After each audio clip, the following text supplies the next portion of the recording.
I bought an entire car full of butter. As I checked out, the cashiers looked at me strangely. Then I went home and began to pile up the butter to start carving. There is an annual butter carving competition in this town. The first contestant's carving lost its corners with one slice. The second contestant was a girl, but fell over due to a lack of strength. I focused intently on my carving, and passers-by marveled at my work. I placed a funnel nearby, and began meticulously carving the details, but when I turned my head, the girl was carefully carving, and a group of children gathered to watch her. Soon the 3 hours flew by, and we started to explain our artistic concepts. Though I stammered nervously, I was confident the championship was mine, but to my surprise, the championship was won by that girl. I grew angry. I immediately came up with a plan. The next day the girl's parents were called to the office by the organizer. Then a man came in. He said the girl's work was paid for and done by someone else. It was clearly my scheme, so I suggested another competition. Surprisingly, the girl agreed without hesitation. Then the final round of the butter sculpture contest began.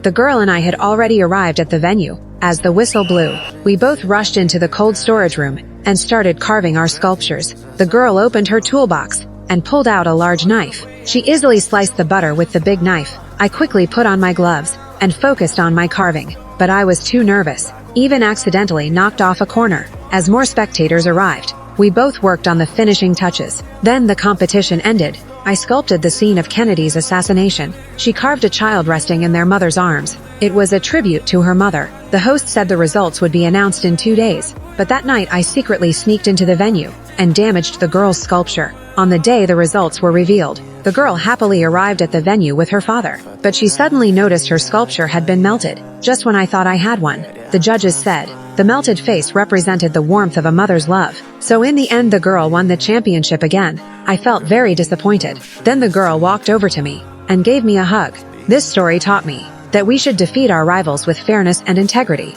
So would you forgive me? Please comment.